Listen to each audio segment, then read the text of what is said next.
What is up, YouTube? My Cowboys family, bringing you guys the latest update on the Dallas Cowboys. Give us just a second while we check our audio here, and we will be right with you. What's up, everybody? How you all doing?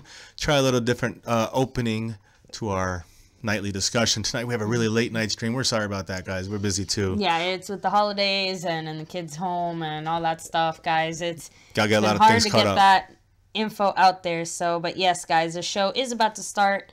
Give me just a second here. As soon as I can confirm that our audio is working just fine, we're going to jump right to it. And don't forget, guys, thank you for joining us first and foremost. Hit that like button.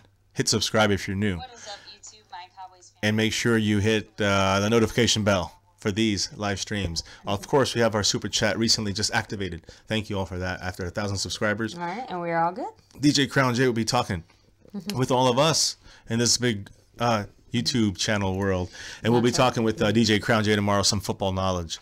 He knows a lot of stuff, and it'll be an interesting chat with a fan. You know, yeah, that's especially after the way this season has gone, guys. Yeah. So definitely make sure to come on back, Yeah. stay tuned, and hit that notification bell. Yes. So you don't miss any updates on when we go live. Yeah, he got that because he got the above there, the super chat. Look, DJ Crown J. Speaking of DJ Crown Makes an J with a entrance. $5 super chat, thank you so much for joining us and helping out DJ Crown J. Again, I'm really looking forward to tomorrow's stream.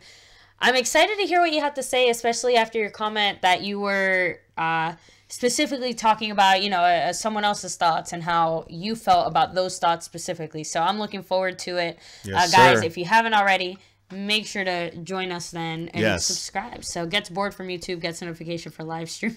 Sports highlight. Glad to see that Awesome, we can man. cure your boredom. Yes. Now I want to give a quick shout out to everyone here in the chat. Asad Lalani, Patriot Fanatic 98, Sports Highlight, Kevin Bowers, DJ Crown J, as always. Leading Austin above Braz, here. Raptor Charge, Again. Steve Scoggins, Kevin Bowers, Almighty Clay. Oh, you guys, thank you so much for joining us Thank here you. tonight.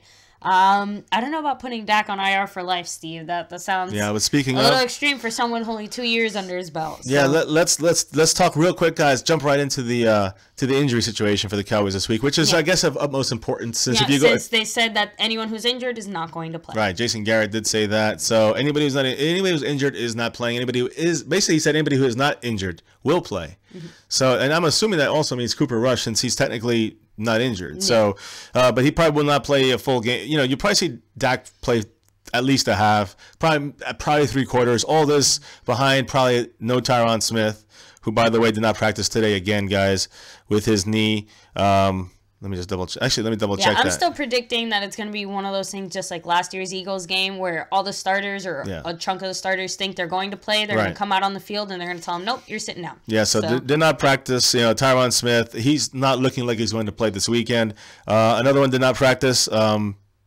David Irving, we know with his concussion, he's not coming back the rest of the year, guys. Now, Orlando Scandrick was officially, of course, he didn't practice because he was officially put onto IR. So he's on the injured reserve now. It means he's out for the year, of course. And you know, there was an interesting Instagram post by Orlando Scandrick today where he basically almost just like saying a goodbye to Dallas because I think everybody knows the writing's on the wall that it's kind of done. He's probably not going to be around. It was this one right here, guys. I don't know if you can see it. Nah, not really. You might want to dim your phone, maybe. Yeah. Hold on. I'm sorry, guys. It's not really that big of a deal. But it's basically a picture of Scandrick. It looks like, you know, walking off the field says, nothing lasts forever. So close enough. You guys know. Rack City, thank you so much for joining us here tonight as well. Yes, Rack City in the house. Yeah, and again, that is also with keeping in mind, guys, that let me see, that there's an X there at the middle. See over him? That's for 10 years. He said that was for 10 years for being with the team. That's has been a decade. He said that basically, you know, he tore his ACL, MCL before that 2015 season, and you know, he almost got back to that form, but of 2014, which was really his only decent year.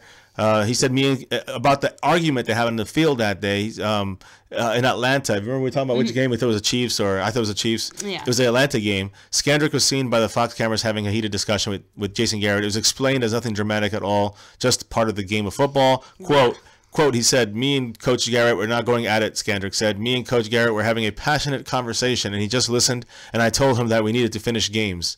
Sure, it wasn't that nicely stated, as you can see when you watch the video. But it looks like he's going to be gone, especially with Chidobe Awuzie and Jordan Lewis and Xavier Woods in the mix, guys. He's kind of played himself out of the Cowboys, and honestly, I think his contract's up. Pretty sure it is. If it's not, he's going to probably be cut. It's probably worth it at a certain date to cut him and open up cap space. Yeah. And speaking of, let's go finish the. I wanted to say about cap space. Zach Martin, guys, contract talks are going to resume as soon as the season's over. As soon as this game's over, like Monday morning. They're gonna They're talking to Zach Martin, guys, immediately. He's somebody we gotta make sure we sign up. We're gonna pay him the big bucks. The Cowboys not made a big beef about that, but what I've heard is not a big space in between that what they want. Zach Martin and his agent and the Dallas Cowboys, but Cowboys will end up paying for it. They need it. They can't risk him on the open market, guys. Yeah, especially after the way the season went. Yeah. And then Simon, thanks for joining us. He said, Simon's "Oh Lord, a day with Byron Bell and Chaz Green. So sweet little baby Jesus, help us." And that's my point. I think we're gonna need more than just baby Jesus. We're gonna need call all of them. Vanessa Collins. What's up, Manuel Corona? Thanks for joining us here, both of you guys. In the house, Peanut 310, and then Jason G said, "Let's finish strong and save my job. I've been a good coach in this league for a long time. Let's make it longer." I wish it was really you, Jason Garrett. I'm not sure how I feel about that one, but I would ask Jason Garrett if that was really Jason Garrett. I would ask him, why didn't you intervene as a head coach is supposed to and change, going to take it out of Dak's hands. That's what a coach is supposed to do, not continue with the run option, which we're going to talk about the pros and cons on that and what the Cowboys have been doing. Because there's a lot of also have a comment as well from Linehan himself on this most controversial of decisions. Yeah, and it's not just interesting to see. But to me, it's not just on that one play; it's also on the following play, second down, and from the 2, second and goal from the 2. At that point, you have to run the ball to Zeke. Zeke got zero red goal line. He got zero goal line, but also 0 red zone touches that entire game. And I think that was the only time they had a chance in the red zone. So keep that in mind. So. Now, let me look real quick, guys. Did not practice. I said Tyron Smith, but I wanted a couple new guys. Rod Smith did not practice. With a back injury. So he might not play this game. We don't know. We'll see. I guess it'll be a lot of Alfred Morris and Zeke. So then you're also going to see that you see Bryce. Was it Bryce Butler? No. Bryce Butler was full in practice, by the way, guys. So he'll probably play. But Des Bryant. Oh, yeah. He's the one everybody's talking about. Injury. Yeah, he's the one everyone's talking about, and his knee injury. He talked about it yesterday. All of a sudden, he's on the report today. First time he's, everyone's heard of it. I just wonder, like you said yesterday, you wondered how he didn't report this, or did the coaches not see it? I think it's more he didn't report it. He just toughed it out. That's my opinion. Yeah, but according to him, he, in his interview, he said, I don't like these reports that I've been healthy all year. I've been battling injuries since October. I feel excuses. An uppercitis, a tendonitis, and all this other stuff. And you know what? If he really was dealing with those things, then it sucks. I wish him a speedy full recovery. But the fact that no one knew about it, the fact that the moment he decided to say something wasn't, halfway through the season in October when these injuries supposedly were starting to affect his gameplay, and that still doesn't excuse the 5, 6, 7 games more or less that he probably had. Where he, according to him, he wasn't injured and he was fully healthy and he was just fine, and we still didn't see that much from him. He was still dropping passes. And last time I checked, tendonitis doesn't cause butterfingers. Or fumbles. Yeah, so I don't know, guys. And then, what's up, Just Some Bread? Thanks for joining us. What's up, bro? Desmond Morris, what's up? And then we have some basketball questions here, guys. Fiance knows a lot more about basketball. Honestly, guys, I will admit my knowledge of basketball is very limited, but I love watching it. I love, just kind of enjoying the sport. Yeah, I'm going to get into it more when football season's over. About the All-Star break time, guys. That's when I really get rolling with basketball and stuff. And we will do stuff on here regarding all sports. Keep that in mind. Even hockey, guys. Even soccer sometimes. We're going to do Olympics. It's going to be fun, So, we'll see, guys. We'll see what this channel does and when we go from here. But we know Cowboy news. The other stuff, we're going to rely more on the fans and the people out there that just, start subscribing. So exactly. Honestly, guys, we learned so much from you guys and what you guys say and all your comments and stuff. So I do appreciate it. And, and again, let us know the teams you rep. Yes, we sure. So, we take them all, even Eagle fans. Stuff, even Eagle fans. And, guys, we're playing the Eagles this week. And about this game here, Jason Garrett said that he doesn't anticipate any extra practice reps for backup Cooper Rush. That means that they're not getting Rush ready to play that much, if at all. I think he will play. I think it's a little bit of a front that Jason Garrett is putting up, but I do think that Cooper Rush will play probably towards the end of the game, fourth quarter, at the very least. I'd hope he played most of the game, if not the entire game, honestly. Especially when you don't have Tyron Smith. And La'el Collins is out there today. I'm pretty sure. That's why I want to go back to the injury report. But La'el Collins, let me see here. He had a back injury. He was limited today. He was upgraded to limited. So they're trying to push him to play this weekend. Anthony without Tyron Smith. Yeah, and Anthony Hitchens will be playing. I mean, well, he did not practice yesterday, but today he was upgraded to limited as well. I don't want to risk someone like that who might be coming back next year, who might try to resign. But you know what? I have a feeling the Cowboys are not trying to resign him, which would be a dire mistake, in my opinion. Some people that did pop on here, like you said, baby, was Rod Smith, but also Benson Mayowa. He was downgraded from his back. He had an illness today. He did not practice. Sean Lee was limited again today. I think they should just give him a break and take him out. DeMarcus Lawrence with his back also. All these guys have back issues, guys. Limited at practice again. I'm assuming that Jason Garrett still means if you're injured would still be limited, I would assume. So I'm hoping these guys, I really hope these guys, they don't play. But at the same time, I don't want to see Dak and Zeke playing behind a makeshift offensive line. Yeah. Possibly getting hurt, taking some harder hits than they would usually take. And again, unnecessarily for a meaningless game. Don't just look at the now. You have to look at the future of your franchise. Yeah. I mean, you don't risk your franchise quarterback, your franchise. And if you want to look at it in an honest way, which we are looking at it now, we know that's better for real, guys. We know it's better for the Cowboys organization, franchise, future. These 3 Fs. It's better for the Cowboys to unfortunately take the L in this game. But as Cowboy fans, I will never and can never root for a loss, especially not against the Eagles. Exactly. I guess anybody, honestly, even it doesn't matter. I just couldn't take a loss, root for one. But yes, I know that in the end it'd be better if we lost because it would help our playoff standing, in our draft standings. It would help us a lot in different ways. So yeah, I mean that's. Yeah, I gotta see where it goes now. Richard, Space Cowboy 17. Thanks for joining us. He said he's received news from a source that Jonathan Cooper most likely won't be brought back, but it's just a singular source. Now that's interesting to think about, especially because I think Jonathan Cooper's been doing pretty well. The biggest question is who would they pick up? That's who the would thing. They try to find? You're looking at draft. If you're hearing that. I know, but why? Again, Jonathan Cooper's been doing pretty well. Why even get rid of him and draft someone in that spot when you bigger draft needs at a spot that's even more critical, just a little to the left. Maybe they're going to let Cooper go so they can sign Hitchens. Would you do that? Ooh. Yes. Yes, you would. Really? Yes. You would because you get Cooper somewhere else. You get another Cooper somewhere in the free agency. Even, he was one of the again, we talk about all the bad free agent pickups, but that is... I don't see the Cowboys going after anyone serious. Hold on, but you talk about our free agent mistakes. We got to talk about the good ones, and there's not many. When it comes to not the draft, but when it comes to free agency, Cooper was a decent pickup, guys. Is he as good as he looks when he has both starters next to him? Probably not. But he did what Ronald Leary did last season. I mean, for the most part, once he was in there and gelling with the offensive line, I mean, maybe a poor man's Ronald Leary, which is not, again, what I'm trying to say is that we can get another Cooper out there, is my point. If it's between him and Hitchens, in my opinion. I guess the way that I see it, because our team depends so much on our offensive line, I don't know if I would risk... I just don't know if I would risk it. I mean, we kind of saw what happened when we threw in Chaz Green, and we thought we had something better in Chaz Green. But Chaz Green was playing left tackle. So he's playing the blind side of the quarterback, which is much more. You have to be more active, more mobile on your feet. You got to be able to cover that backside of the quarterback. You're that quarterback's future, and the guard is getting help from both sides. You're getting help from nobody. So trust me, especially with the way the Cowboys played Chaz Green by himself. It's not all Chaz Green's fault. He just couldn't do it. The Cowboy coaches didn't adjust, didn't help him. That's on the coaches, and this is on the coaches too. Playing your starters in a meaningless game.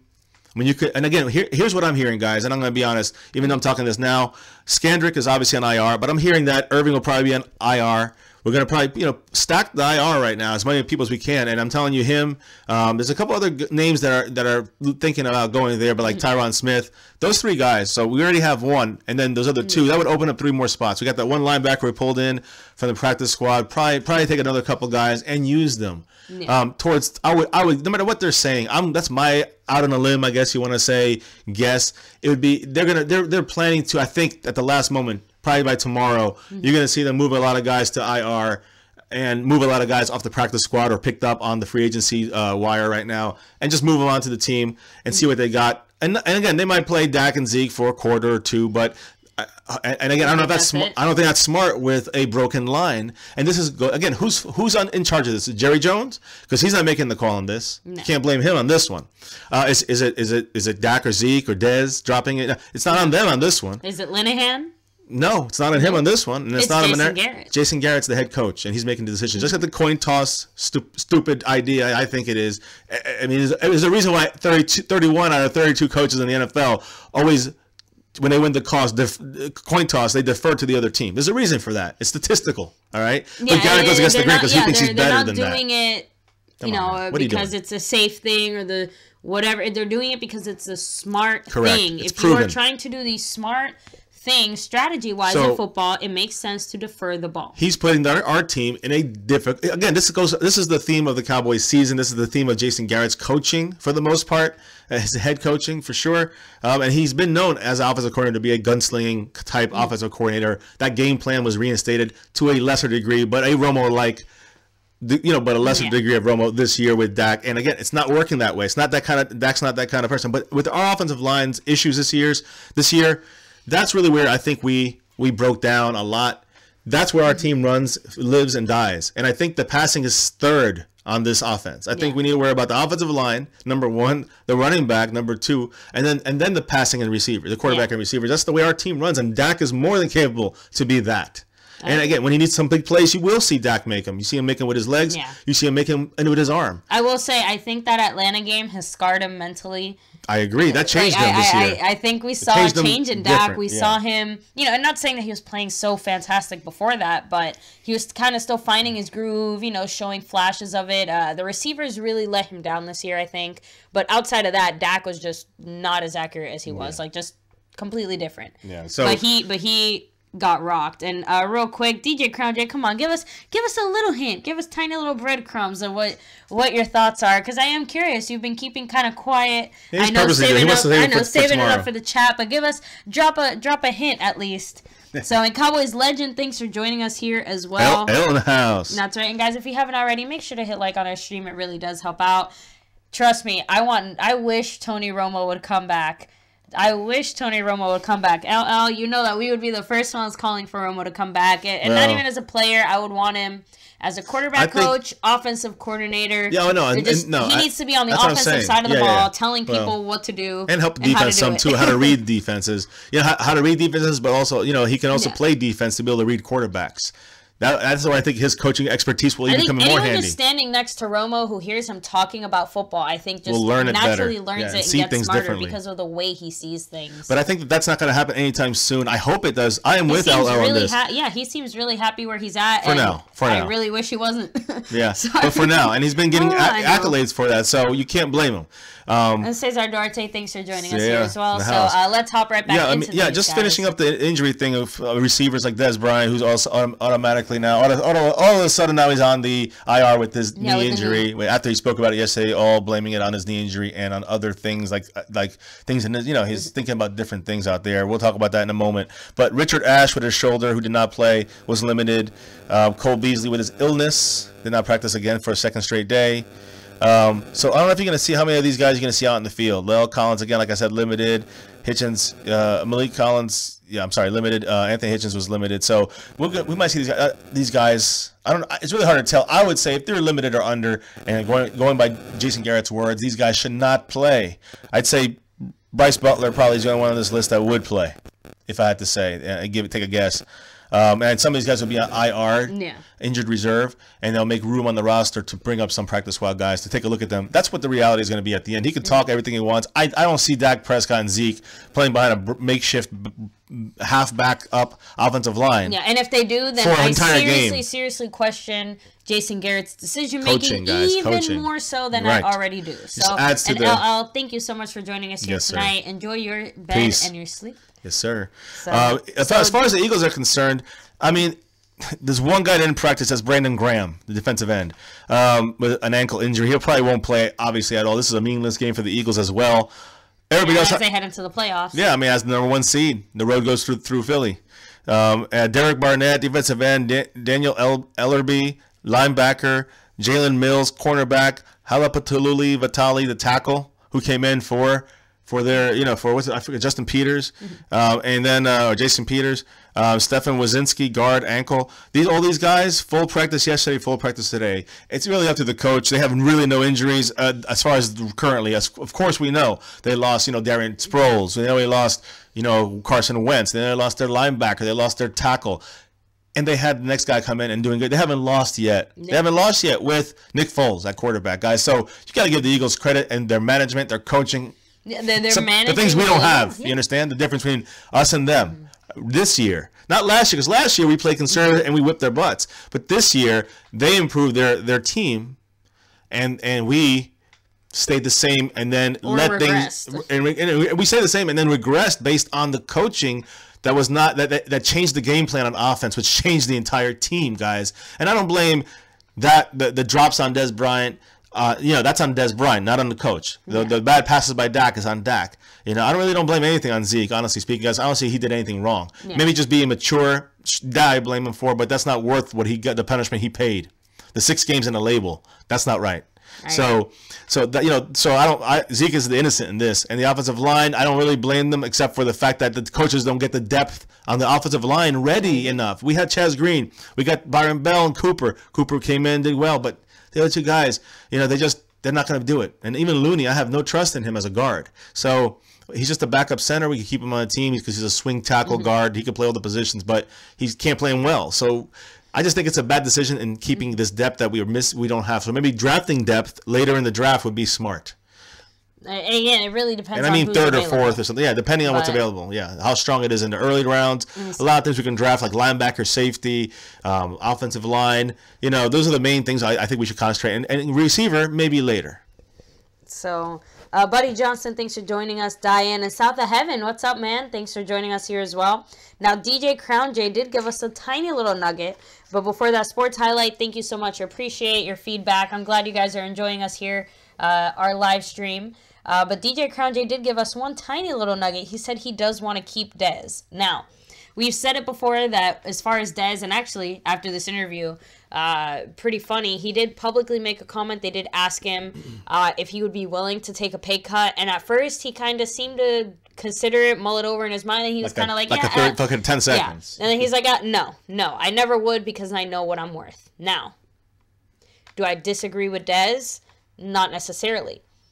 He was worth at one point that I don't want to say it's just a bad year, because for Dez it's been more than just one bad year, but we know that he has the ability to play at the level that we're paying him at. So is it just a matter of hopefully, continuing to get him healthy and continuing to work on that Dak-Dez connection? I mean, sending him off to Cabo, the same way Zeke did, to train for 6 weeks, just them 2 alone with like a football on the beach. I don't know. Whatever it's going to take, guys.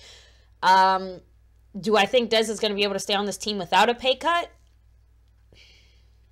I think it depends on what happens, but I do see the Cowboys approaching him to try and restructure his contract somehow. Is where you have to focus. Maybe pay him a little bit more this year, like up front we pay him more this year, but overall it's less. I mean, I don't know how it works. It would be the opposite. It would be the opposite, yeah, because he'd be too much of a cap hit for us, so we pay him more later. And then pay him less now. Okay. Like next year, restructure it so we can push it back. But that's going to hurt us later.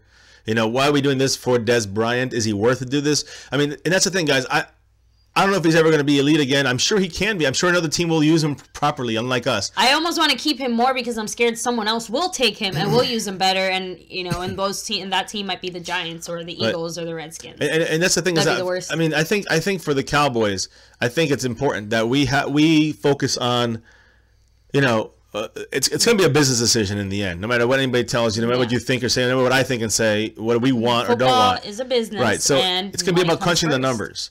Dez Bryant's going to be worth keeping probably in the end. If he restructures, instead of hitting us on, I'm trying to think that we could get it down to 12 or 10 million. I don't know, something like that. But it hurts us for the future.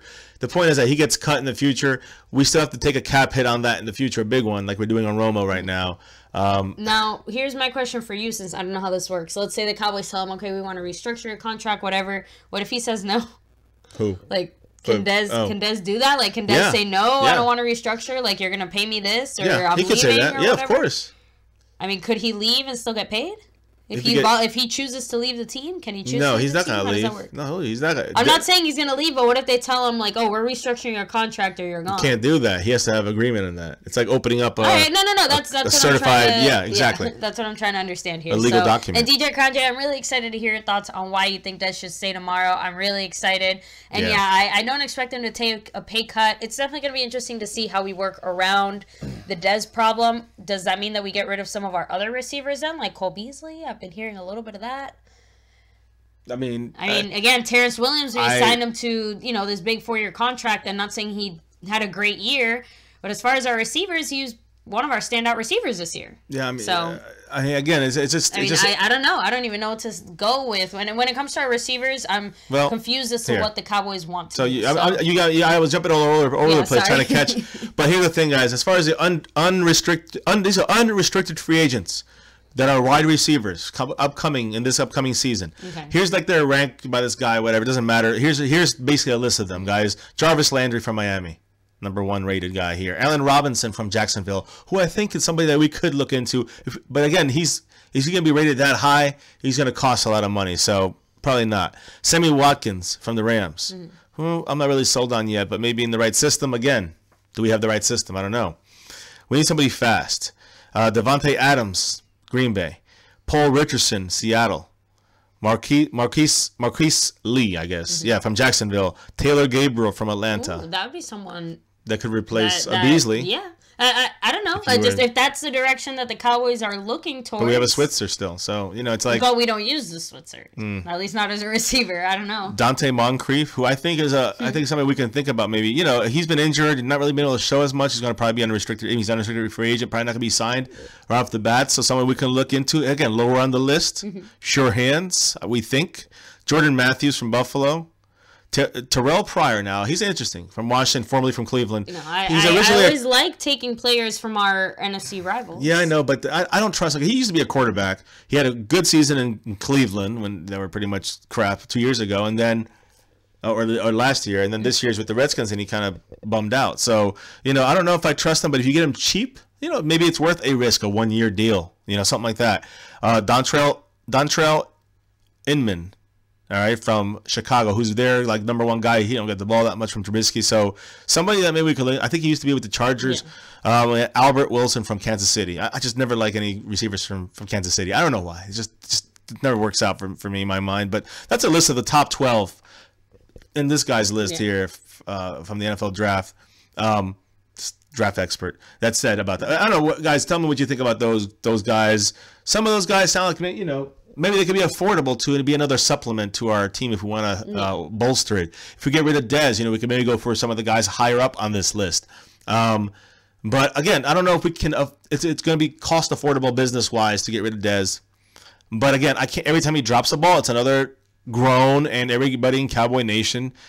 No matter what you want to say, you want to defend him, you could be his best buddy. You'd be like, oh, no, Dez, what did you do? So it's just, you got to catch them. And there's no excuse. A receiver of his caliber should be catching the balls, even if they're a little back behind him, guys. It might have to be, for a receiver like him, you don't have to be 100%. That's the whole point. That's why you're supposed to be. Antonio Brown catches them, and they're 5 yards over his head, and he makes the catch. Come on. So I'm not saying he's that good, but come on, you make the catch, it hits you in the hands. You make the catch. I hate to burst the free agent bubble, but I'm going to say it. The Cowboys are not. Yeah, the Cowboys. Any free agents that we see the Cowboys get are not going to be anyone that we are excited about or necessarily want. The Cowboys have no real plans of changing the things they've been doing the last few years. I mean, they made that pretty clear in some of the comments we've heard from some of the Cowboy staff. I mean, obviously, I'm really hoping that that's not the case. And like you said, we made some free agent moves that have been pretty good. No, not many. Cooper was a decent one.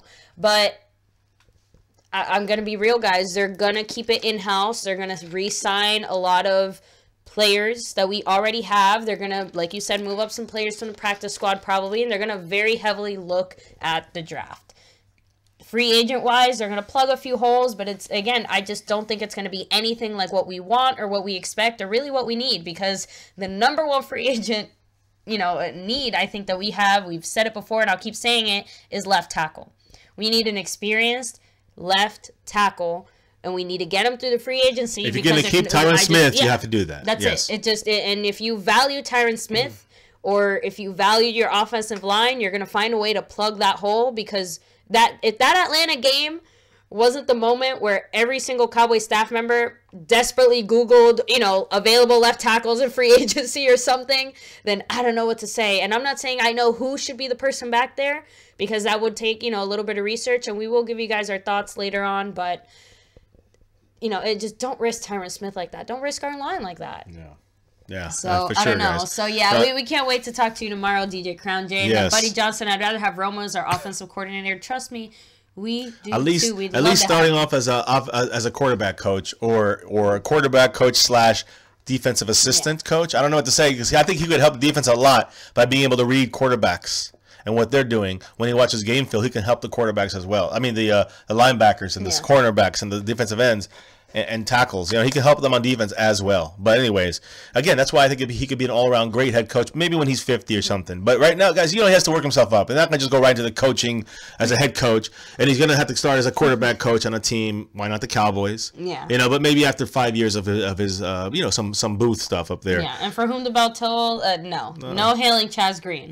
Boo Chaz Green. Chaz Green is going to be no, hail him. Hail a cab.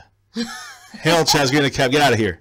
Get out of here. Actual literal hail falling onto it. It's not all his fault. Some of it's just the coach is not getting him ready as well. I know, but listen, as far as Dez, let me just finish up about that. Jane Slater from NFL, NFL Network, she said that as far as Dez talk, mark my word, he retires before he plays somewhere else. Money doesn't motivate Dez. He values loyalty, commitment, and respect.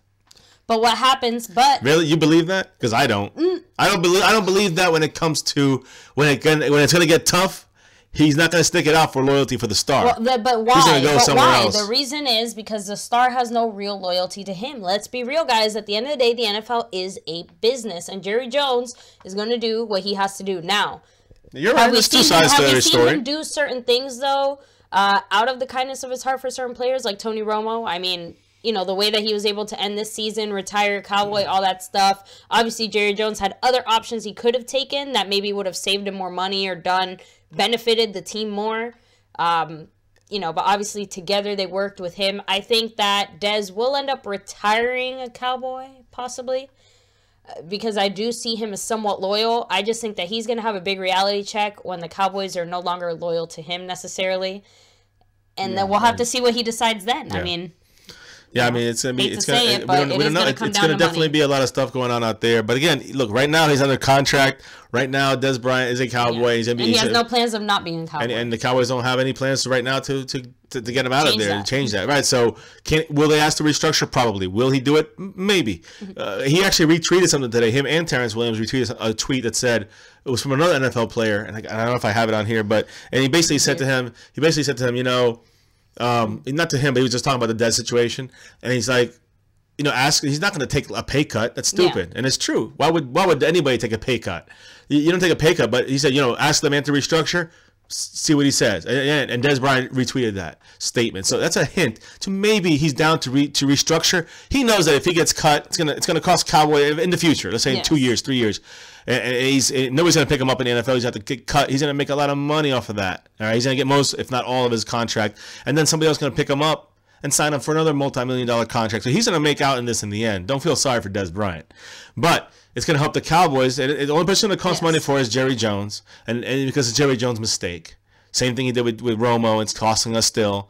With that, the way he does his contracts, that's the way he does it. But again, in the end, it's Jerry Jones paying into the Dallas Cowboy for these star players that we're buying jerseys for. Yes. And that's what he's doing. I mean, he likes the players. He likes Dez. He likes Romo.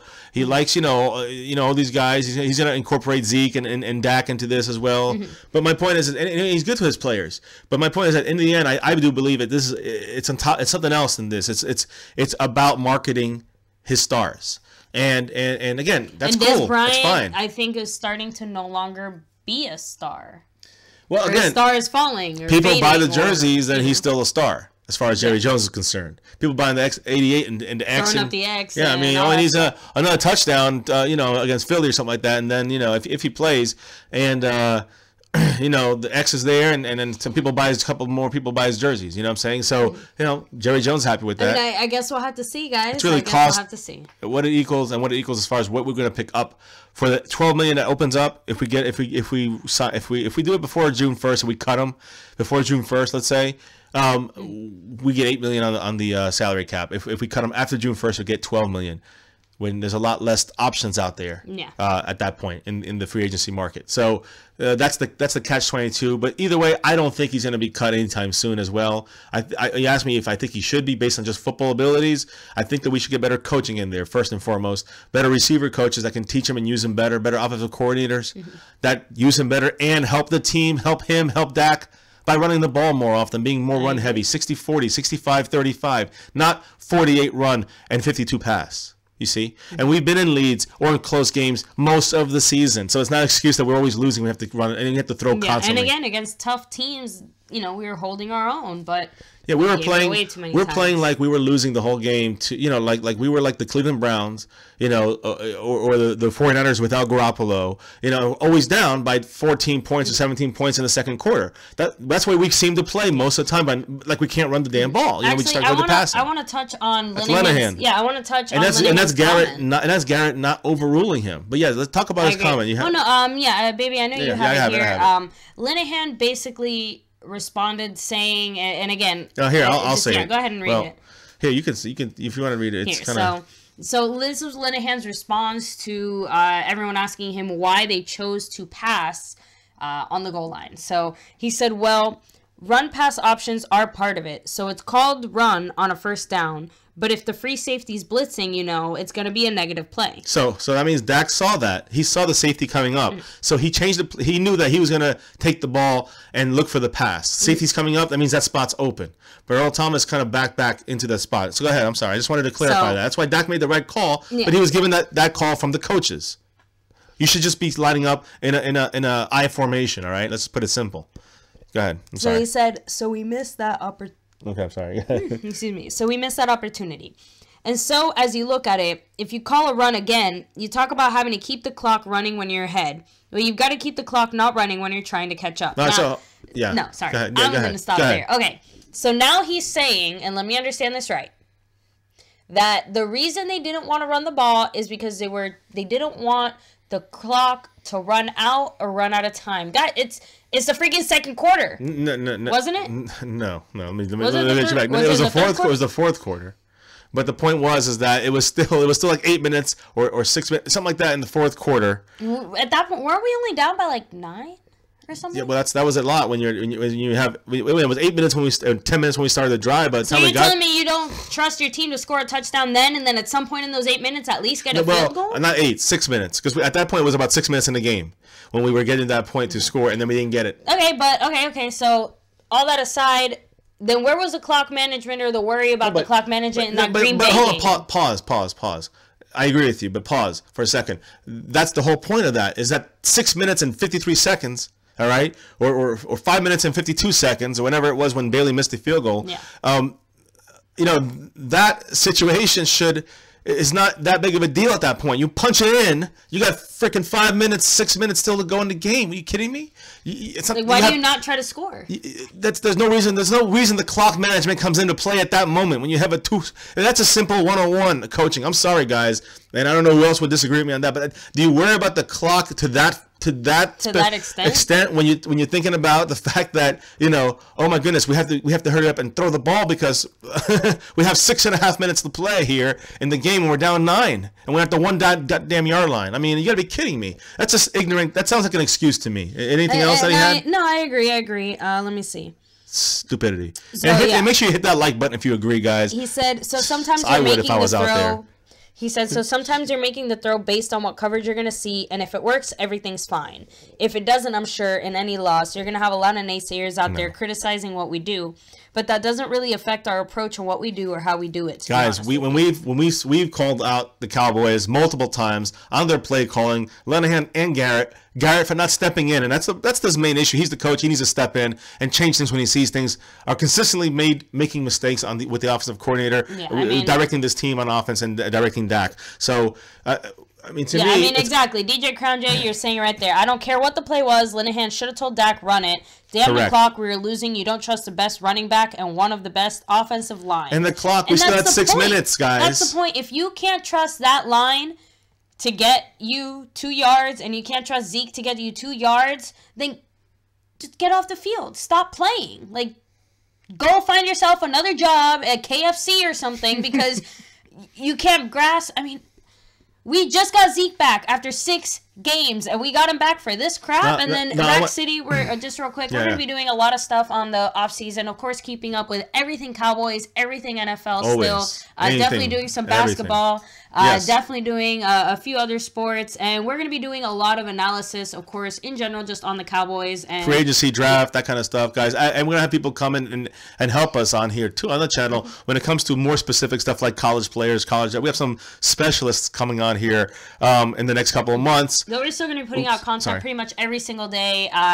Pretty much. Maybe not as many of these live streams all the time, or if we do it, it would be maybe in a different format. It won't be in this Cowboy format, but it would be, always when it's Cowboy news, if it's breaking, we'll put it out there. If it's a midday signing, I don't care if it's a practice squatter or if it, I guess a practice, I don't know. Whatever it is, we'll see. If it's somebody who's on the 53-man roster, we're gonna let you know. Let me put it that way. So any kind of releases or trades or pickups, anyone we acquire, we're going to bring to you, and of course trades and like you said, we're going to do our draft talk after the postseason because we're still going to watch football. We're still going to watch these other games, and we're going to talk Cowboys throughout until February about pretty much every day. Yeah, well, Rack City said Miles Austin was our number 1 wide receiver. Some kid named Des Bryant came along.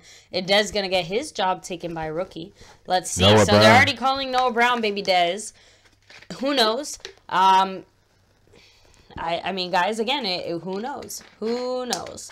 We're going to be keeping a very close eye on all the moves the Cowboys make. And again, on the offseason, guys, we're still going to be providing content every single day for you. Yeah. So make sure to hit like and subscribe and hit the notification bell if you haven't. Now, let me run through. Yeah, for sure, guys. And again, we have Super Chat active, man. DJ Crown J kicked it off, $5. Right. Still leading the pack, guys. Thank over you. Here, this is Sing himself. Now the number 2 name scrolled by. So I don't know. Yeah. But we have Dano at 3. We have Dallas Cowboy Football News at number 4, and Slim Shady, the real Eminem. Will he please stand up? Shady. Yeah, the real Slim Shady.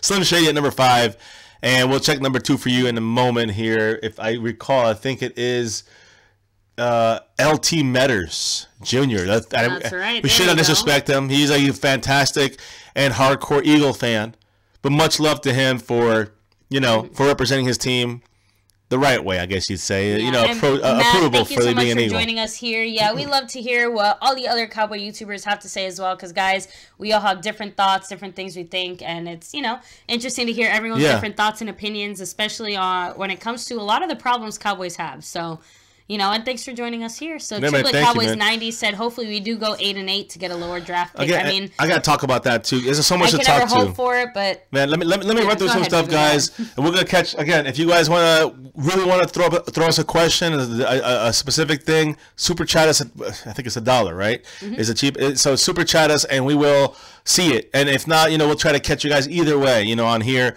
But let me see. I'm here, guys. As far as the play calling, okay, with Linehan, remember this though. Remember this, very important. This was said by an interview in 2016 by Scott Linehan, where he said that all plays go through Jason Garrett first and foremost. They all go through him. He approves them. And he goes second that a run pass option at the goal line will always be a pass. He said this as well. He said when he does a run, basically more or less when he does a run pass option, and I've seen him run it still. I don't know what he said that when he said this, it'll always be a pass. But most of the time it's a pass. I guess what that translates into. Yeah, exactly. But when they say run pass option, it's basically pass first, run second. Like the pass is. Well, no. It's always run pass option. It's always just called that because the first action you do is a running action. So it's a run and then a pass option. Yeah, the thing is that when he does that, they just always want him to pass. Well, or at least that's what Garrett wants him to do. And that's what the thing is that Jason Garrett wants RPO. He wants run pass options on the goal line. That's what some people are saying. That's what some people are saying. That's what Linehan said last year, that it goes through Jason Garrett. This is last year when things were working good for us. I want Jason Garrett to stand on the very, very edge of a long, narrow cliff. Now, let me just say, guys, 1 second here. Let me just make sure this is good. It's still crazy to me that that's a reality. We were talking about the picks. Another thing about the picks, guys, about if we lose or if we win this week. So here, just hear me out. There's a little bit of reading here, but I'm going to just try to fly through it real quick. Dallas Cowboys are currently slotted to take the 19th spot in the draft, okay, in 2018 draft. Based on their current record and strength of schedule and tie-breaking procedures, we're 19th in the draft board. Of course, this could all change based on how things turn out in the final week of 2017-18 season. There are currently 8 teams who can finish the season this season with an 8-8 record, including the Cowboys. That's our worst case scenario. But the Tennessee Titans are currently the only team who could possibly finish 8-8 and still make the playoffs as a wild card. So let's take a look at how things stand right now. So right now at 13, you got the Arizona Cardinals, who we beat in a tiebreaker. 7-8. Redskins, we beat in a tiebreaker, 7-8. Green Bay Packers, we lose in a tiebreaker, they're 7-8. Chargers, they beat us in a tiebreaker, 8-7. The Bills, 8-7. The Lions, 8-7. Then us at number 19, 8-7, and Tennessee Titans all the way down to the 21st spot is the Tennessee Titans at 8-7. Who could be in the playoffs, and it would be higher. And so the point is that Lions beat us in a tiebreaker. I'm assuming here. Obviously, they don't, because here it looks like they all are in front of us for some reason and have a lower draft pick than us. So is it ease of schedule? I think it's strength of schedule. Because remember, it's multiple teams from both conferences, so the whole tie-breaking thing is different now for this. So we somehow lose to everybody but Tennessee in tie-breaking when it comes not to the playoffs. We lose to everybody to the playoffs. We beat everybody when it comes to the draft order and end up being the worst draft order pick. So I mean, I think a lot of it has to do as well because remember 2015 we did really bad. We had a relatively easy schedule.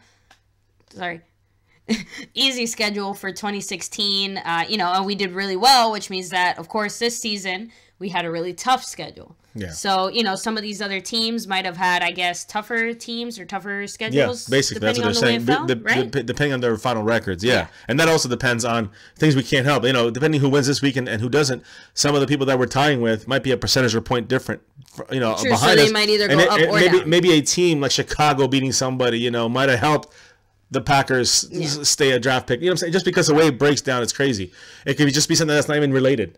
To the Cowboys that could affect us. But it sounds like if Denver or the Bills or what was the other team? The 2 or 3 teams that are kind of like, let me see, Detroit. So just Detroit and Buffalo and I guess the Chargers. So those are 3 teams that we might be able to kind of pass or get. Like we can kind of end up still at maybe 16 looking at this if here, we lose and they win. Looking at this, we want Arizona to win. We want Washington to win. We want Green Bay to win. Want the Chargers to win, the Bills and the Lions. We want them all to win. Chargers, Bills, Lions, and Titans to win. So we could beat them all and us lose. If you want to look at it for strategy for the Cowboys, without taking the love out of it, which I can't, because I will root for the Cowboys, and you'll see it here on Sunday, guys. When we do our 17th week of live streaming, we've done even on our off week, we've done live streaming. So 17 weeks, but 16 games and all the preseason games of Dallas Cowboys this 2017 crazy season. That's right. So bleed green. We're coming for you this weekend. Even if we're not at our best, that's right. We're still going to go out there and we're cheering on the Cowboys, do or die. So, guys, here's the thing. If things go to 8-8 for us, let's say we lose, all right, to the Eagles, all right? All right, so let's say the Titans get in the playoffs, all right? That leaves 7 teams to shuffle around. The Cowboys' strength of schedule is where we lose, the strength of schedule. Out of the 7 teams, only the Redskins, Packers have more difficult strength of schedule than the Cowboys. That means the Cowboys will only move up 2 spots to the 17th pick if we lose. That's the best we can do right now. 17th pick if we lose. And the other teams stay where they're at, basically? And the other teams still, because we're just basically beat a couple teams, move up, and then the other ones, even if they lose, everything goes our way. So ranking our schedule is that easy this year? That hard, right? Oh, okay. Yeah, it's all... I guess you're right. The easier schedule, right? It's reverse. Easy. And I'm really trying to think. I'm sorry, but in 2016 we played like the Browns and. Well, my question is 2 spots. Is 2 spots worth losing for? Basically, I guess if we win, it'll also put us in another group, But most of the teams will be in the playoffs, so it really wouldn't hurt the ranking too much. And you figure out you gotta take 12 teams out, and there's 32, so there's 20 teams. We're 19th. We're the last team that can't get in the playoffs, So we can't do worse than that, really. Think about it. And realistically speaking, because we were so close to making the playoffs and all these other things, it does sound about right. but it's something about it just still seems wrong to me. I don't know. So, Shallow Hal, thanks for joining us. I didn't get to see you and want to give you a shout out. Guys, don't expect Dak to go anywhere. And for all the Dak doubters and haters, please, all I'm going to say is just, I understand your frustration, but hold off on your judgment until next season. Wait. That's 2 years, Give him one more season, and let's see how he does. And I understand what people are saying, because Dak does seem like he is cracking under the pressure. I do agree that sometimes he doesn't look as franchise as we thought he would be. Maybe that is some truth to that. But I think it's growing pains. Correct. And I also think it's coaching too. I think coaches are not putting him in a Dak-friendly situation. They're trying to force him out there to be a mini Romo instead of being Dak Prescott. And I think that's the problem with the coaches. That's not Dak's fault. Dak's being forced to make some difficult things, and some of them are his fault no matter what. Yes. Even if he's told, the coach will tell him to throw, and he's got to throw, and he sees that it's not going to be a good situation. Maybe he should be better just run, just get that going. Maybe he believes that, and I think he does. That would make his job easier. But let's say the coaches don't do that and continue to call passing plays. And Dak is not, again, he's not the type of player that strikes me as going against what the coach tells him to do. I don't know if there are, quarterbacks that do go against what the coaches do, but I imagine they don't last long in this league. So, and Diane, thanks for joining us. He said, what happens if we win this Sunday? We beat the Eagles. We get to brag about that. We're 5-1 against the NFC East, and we didn't make the playoffs. Yeah, so realistically speaking, the only thing that happens is we get a win. We finish the season 8-8, and we solidify the 19th seed in the draft pick. That's all we get. So other than that, that's it. It's sad. So, I guess that's the worst we can do, because the 20th would be the playoffs. Yeah, our 2018 schedule though. I do want to make sure we hit back on our schedule, and if you haven't already seen it, we did post the schedule for the 2018 season on our Twitter page, so make sure to go ahead and follow us there as well. But they said the schedule now is the opponents. It's the opponents, right, because we don't know what days they're playing yet. Yeah, will be released, but as far as about who we're April playing, on the draft we already time. have that information. And also, guys, I wanted to say Dak Prescott did say something about Dez. He said, me and Dez are great. Frustration on the field, off the field, it's not going to matter. We're true friends, whether we do hit a bad spot or not. We're good enough friends, and we'll be able to get around it. He's got all my respect on and off the field. That's Dak Prescott to Dez Bryant. Yes. Ezekiel Elliott said, it seems like everyone has something to say about the run-pass option, but no one had anything to say about how successful it's been this year. It's been very successful for us in the past 2 years, so I don't see why not try to do it right there versus Seattle. Now, Zeke's being a good players coach there, a coach's player, whatever you want to call it, players coach. I don't know, whatever. The point is that he's being good to his coach, to Scott Linehan, he's not going to say it was a wrong play, whatever. He seems to be that kind of person, Zeke. Even though he might be immature off the field, he seems to be mature when it comes to knowing that he listens and he trusts into his coordinators and his coaches. But I think if he steps back, if he thinks deeply enough, he'll be like, why didn't he give me the damn ball? Yes. I was right there. I mean, I can get those 3 yards. Give me 2 cracks. Give me 3 cracks. Let the defense know we're coming in. It's not. Linehan said it's a guarantee. It's a negative.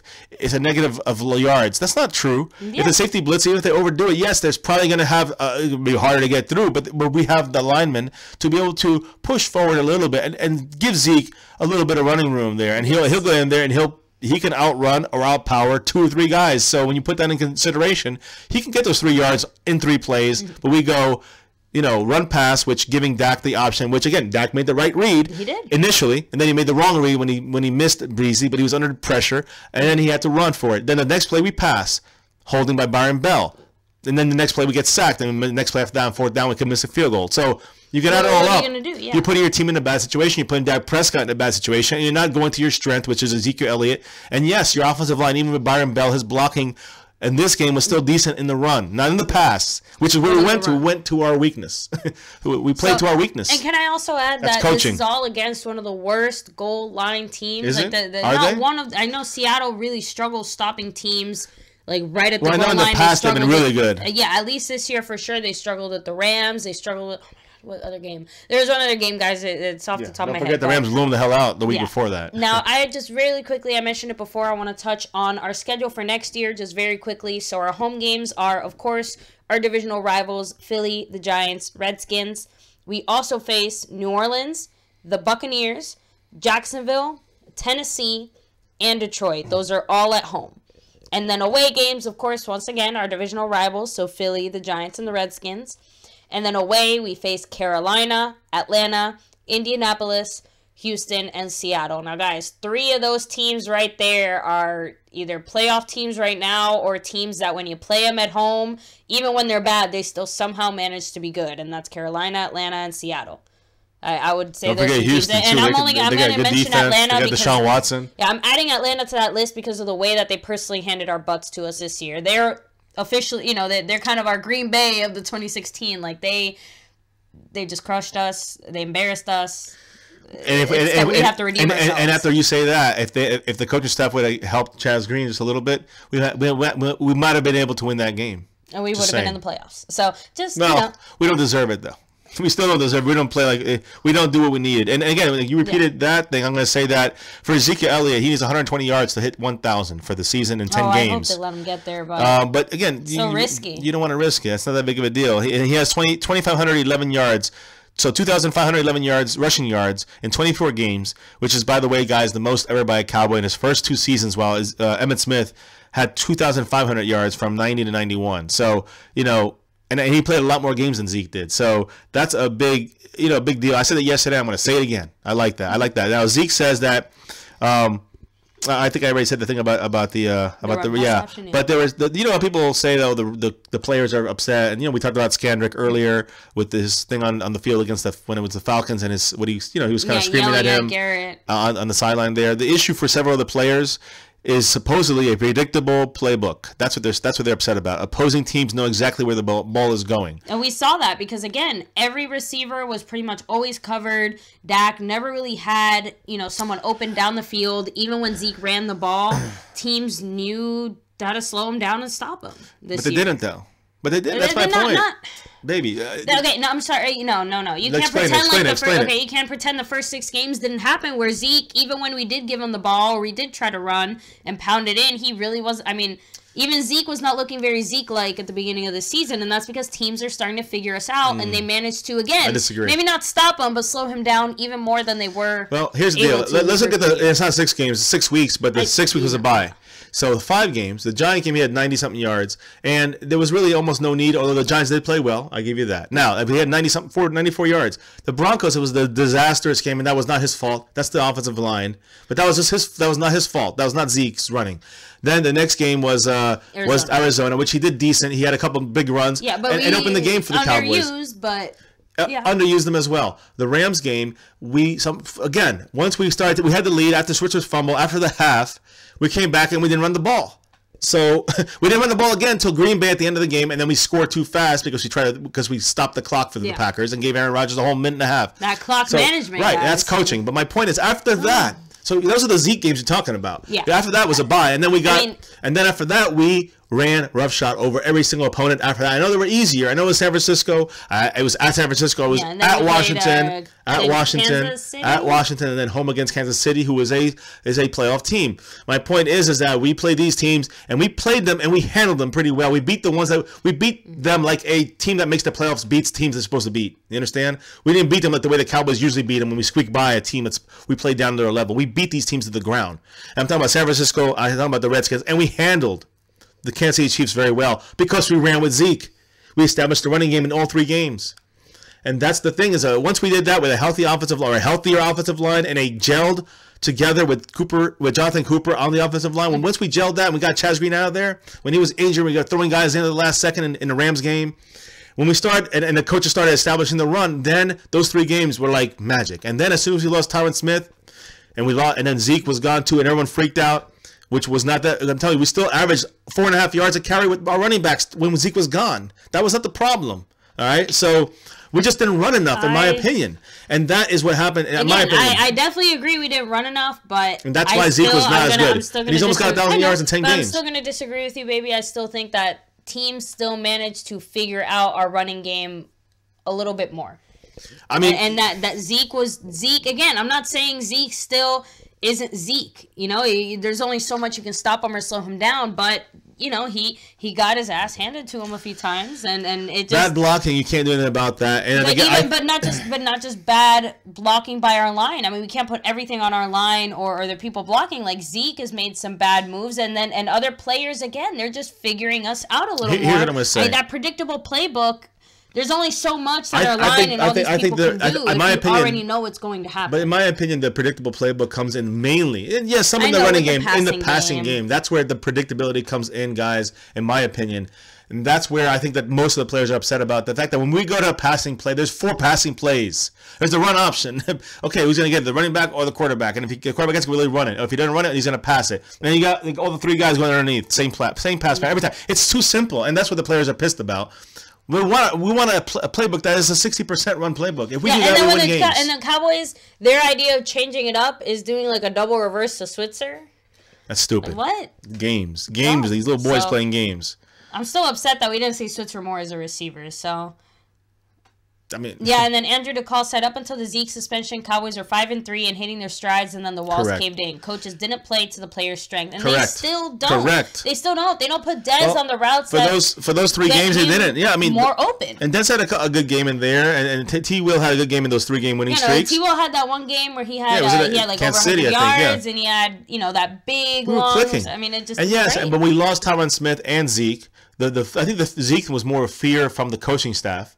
And I think Tyron Smith was the real, true fear they should have been thinking about more than losing Zeke. I agree. And that was my fear, is that we should worry about the player Tyron Smith than the suspension from Zeke Elliott. That was a bigger deal in my opinion. Although Zeke is a game breaker, and I understand that, but I think Zeke. Tyron Smith only has so long left that we still don't have an answer for our left tackle. Like you said, veteran. But again, what I'm trying to say is that veteran backup. But what I'm trying to say about Zeke is that he never got into a rhythm.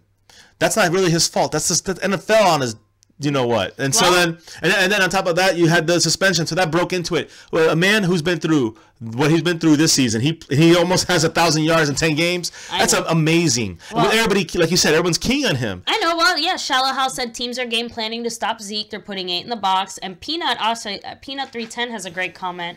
He said, "What happened to amazing screen pass to Zeke? We should have seen more of that." Correct. I agree. 100% Peanut. So, but again, and Shallow House. You know what? I can tell you why we didn't see that more, and I think it has to do with our blocking. But I think because our blocking wasn't there, those screen passes. I think the one or two times we did it, they basically were either gains or like San Francisco. a 1-yard gain.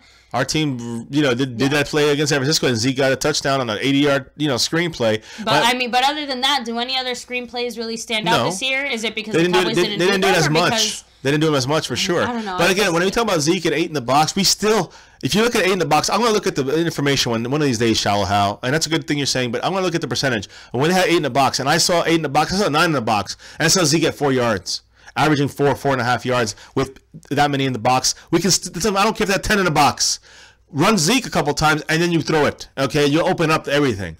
My point is that let them know that I think in the running game we're solid when we're conservative. The passing game we gotta get a little more liberal, I guess. I don't know what to say. We gotta have nice bigs. Matt Persico said he fired Jason Garrett and Madden. He won't even play with him as a coach. I would too. Yeah, Trust and Andrew DeCall says, I agree with the lady. I wanted to see Switzer more, but that means you take Witten off the field. I wouldn't be surprised Switzer, if Beasley it's correct. if Beasley is trade bait around the NFL draft, just like Skandrick last year. Now, that's what I said.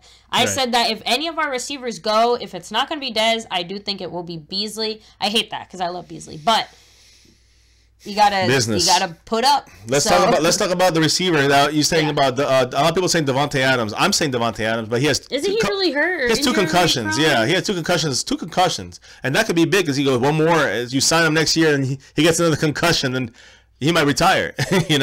But he wants a multi-million year deal. In the range of $9 to $11 million, which would fit right into that Des Bryant role. Yeah, but he's not looking to be like a Jai, like a 1 year no, he's contract. He's looking for long term. Yeah, and a big contract. I mean, it's still a big contract. And then Terrell Pryor, just in case you guys were wondering the other spectrum, you get him a deal, probably a 1 year deal for about $3.5 million, and he's gonna be used as and keep Des, There's another option. Would you rather do that? I'd rather do that. You get a veteran receiver in there, Terrell Pryor, give him $3 million a year, $4 million a year, whatever, and then 1 year, and let him prove himself. But you got Dez, you got T Will, and you got Terrell Pryor, you got Beasley or Switzer in there. Maybe you got a healthy Rico with Witten, as they pass the torch, And and that's why you kind of make a team. Pryor is 2 years in the league, 3 years in the league. So I mean, there's good and bad things to both. I think that if we're already paying a receiver that has been on our team and we know can produce that kind of money, it seems silly to go after a guy who's injury prone that we hasn't played in our scheme yet. Yeah, with Devontae Adams. So the Terrell Pryor thing makes more sense, But you remember, you probably have to put incentives in there for someone like him because he's getting like a big contract this year. So you probably get him for like 3.5 base, but then he probably get about $8 million in incentives with if he gets this many touchdowns, he gets this many receptions, this many yards. Now I would pay him that if he got that because that means we're doing good. All right, so let's say we get him. And we trade He's the number Beasley. one too, but let's say we trade Beasley. Now here's my question: where do you see Beasley? What do you see Beasley going for? Like, what do you see us trading Beasley for? I see DJ Crowley saying that the Ravens would love him. Not so much what team would he end up on, but what position would you like to see us get for him? I would say. Or how about a draft position? A draft pick again. Like if whatever we do, if we're gonna do that, then third rounder. Then I would say keep him. Left tackle. That's it. Like, I don't know. Are there any? So trade for a veteran left tackle? I mean, why not? I don't know, but there's a lot of things you can do out there. But realistically speaking, I see us trading for, like you said, probably a draft pick, knowing the Cowboys. They like to draft. They really like to. Football Nerd says that Terrell Pryor is so inconsistent, and I agree. With Cleveland, he was a lot better, but it was around a bunch of not really good players. And again, another guy we could look at from Cleveland, Josh Gordon. With his marijuana issues, unfortunately, he's that's going to be something that has kept it's going to stay with him and every team he goes to. Do we want to take a chance after the Gregory situation? Well, speaking of Gregory, isn't he supposed to be cleared for returning in 2018? Hopefully, he's already applied. It has not been confirmed by the NFL, but he should be back for next year. We're hoping. It's just weed. And then again, with Josh Gordon, who's missed basically 3 years because of this stuff, he's also.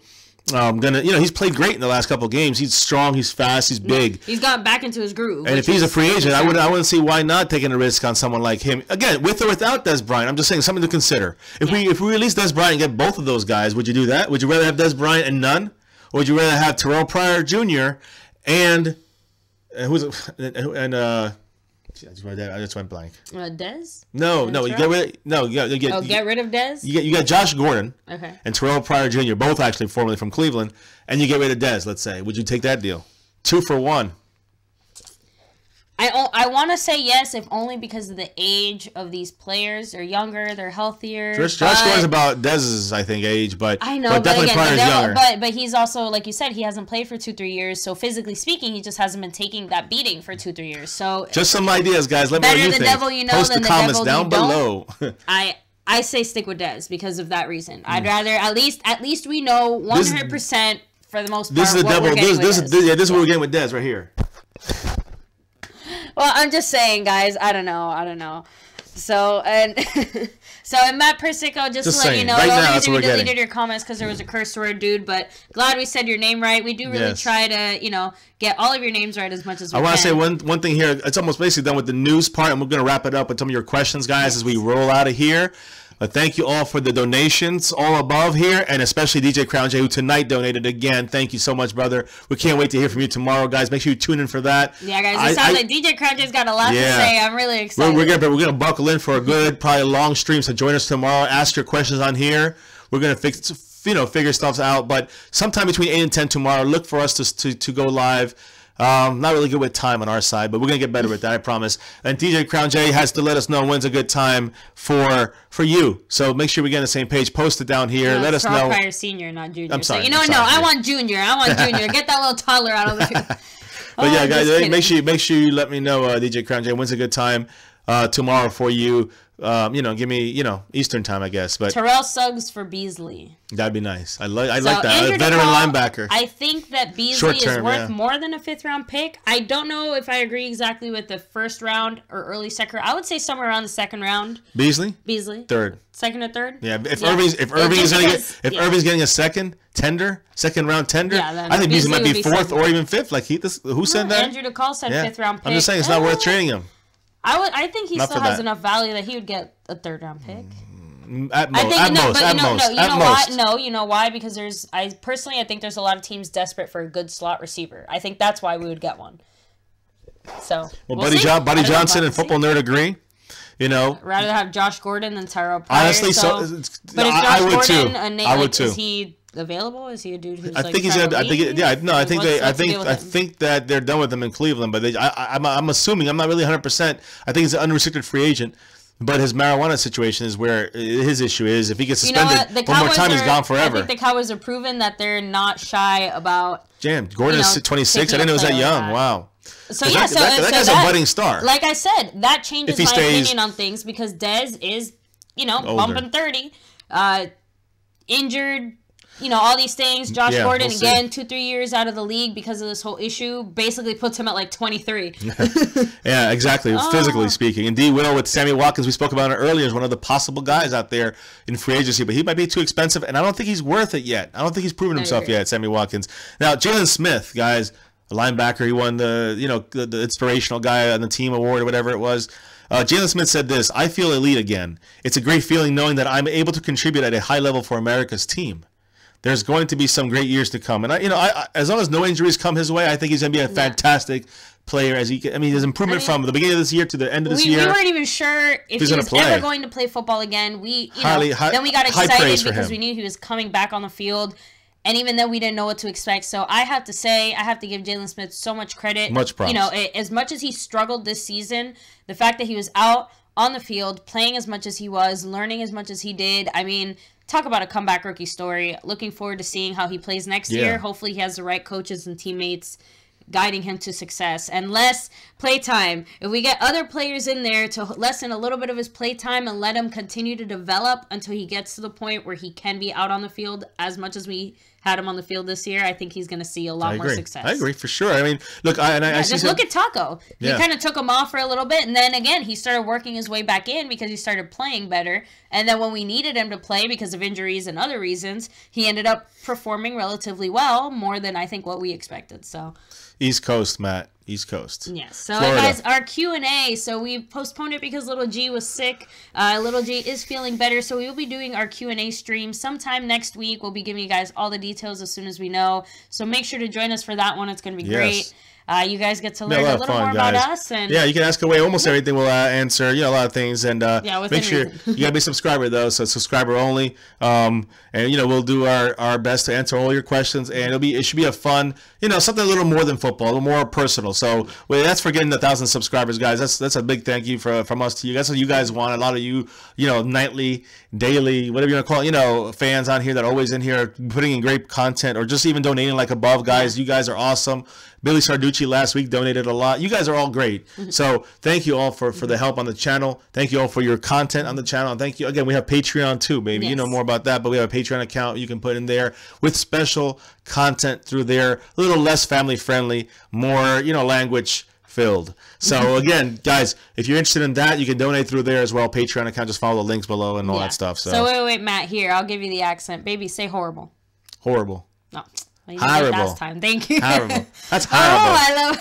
I joke with him all the time. Every once in a while it slips. But originally from Pennsylvania, originally from New York, guys, but we are still East Coasters. New Jersey. Not sure where you can place our accent, but it does come out, and I guess. With all you guys in here, you guys, have you guys checked on that video I posted earlier today? DJ Crown J said, great video, guys. Fiance here posted a video from way back in his heyday. He was at the Dallas Cowboys star.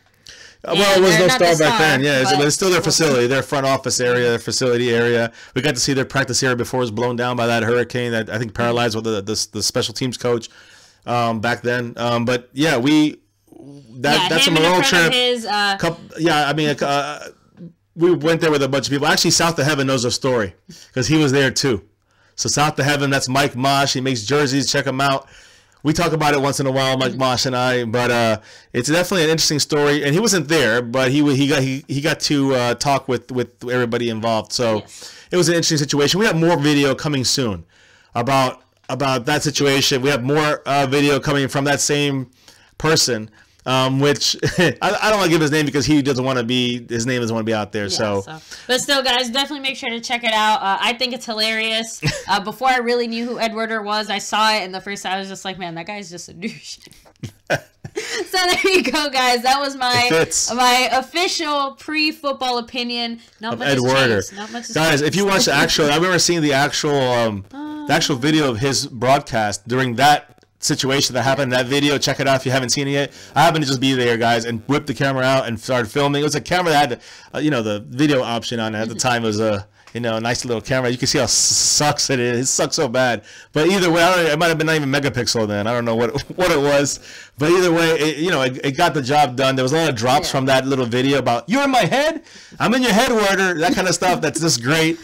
I think it's hysterical. I also think he's kind of the guy there in that video who I know is my buddy, old friend, I guess you'd say. He comes off very douchey in that video, but if you understand what happened before and after and the whole the whole situation, you understand what his point was in that, and that's why I think it was funny, and it made a slight impact. Yeah. So that's why it did go viral. I mean, overnight. I remember I posted that just for fun on my channel, just because I thought it was funny for the instant of the way that he was acting. Yeah. So I put it on there and repping the Cowboys legally, but still annoyingly, and so a lot of people hated him for that, and so he kind of wants to stay private about that, about his name and all that stuff. But the point is that he did it, and it went down in lore. Let's just put it that way, as far as I'm concerned. Yeah. So and honestly, lore. The basics of it do come down to journalistic integrity, which is something that's been very debated this year, very thrown around loosey-goosey. But guys, one thing we do always try to do here on My Cowboys Family is stick to the facts.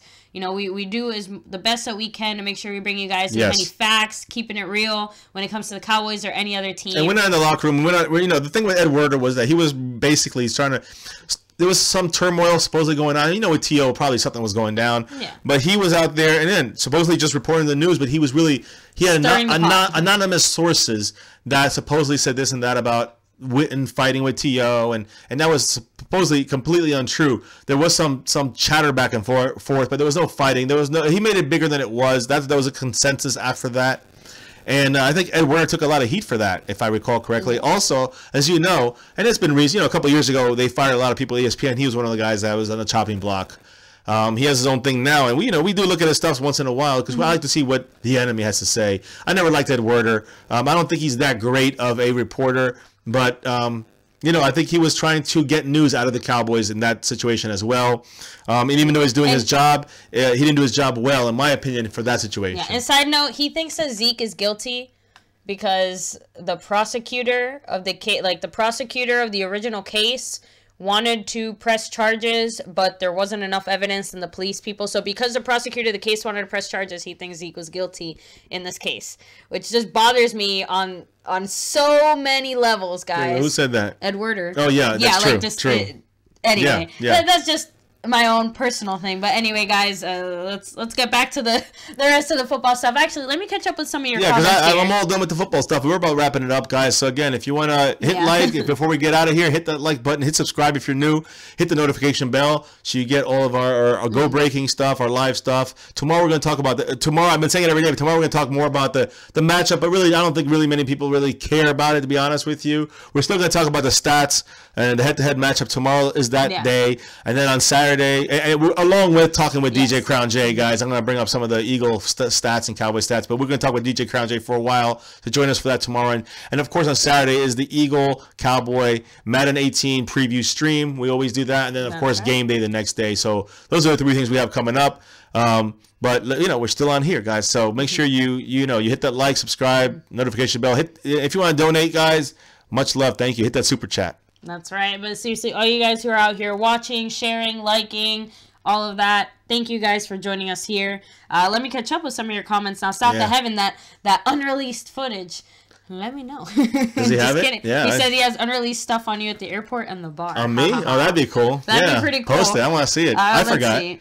Earl Thomas, D. Will, again, so Earl Thomas, I know he made those comments, but guys, don't get your hopes up. He's not leaving Seattle. He already got spanking for being Pete naughty Carroll, and saying those words. Well, I want to say that about our little statement that was blown up on Twitter with Brian Brodus and that whole thing about basically saying that if Garrett, because again, it's been kind of Brodus and a lot of other people, Spagnola, have already verified or kind of confirmed that Jason Garrett's not going anywhere, that Rod Marinelli is not going anywhere, and neither is offensive coordinator Scott Linehan going anywhere this year. There's 7 coaches that are on a like individual coach positions, and that their contracts are expiring. So look for them to most of those guys probably to move on and get cut. But the thing is that there's a chance as well that some won't.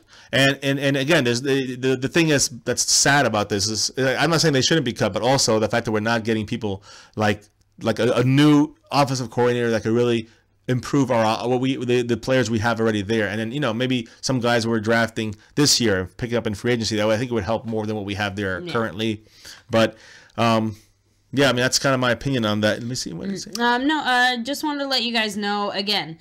The Cowboys are notorious for kind of ignoring the free agency and not doing that well. But, with Dak and Zeke, their rookie contracts, every year, where they're going on their 3rd year now. They have 2 more years before we have to really sign them. Are we really going to waste, this potential, to be able to get to the Super Bowl now? So, and it finally seems like some Cowboys reporters are finally admitting that, the Cowboys have not handled free agency well because they either sign a bunch of free agents that don't pan out or they don't do anything and then they desperately are in need. And they actually called the Eagles organization out. And guys, we've talked about this so far this year several times, that the Eagles have been extremely successful in managing their free agent pickups, their draft, and the balance of their team. We've done great in the draft for sure, but in free agency we've failed for the most part. Jonathan Cooper was probably our best pickup this free agency.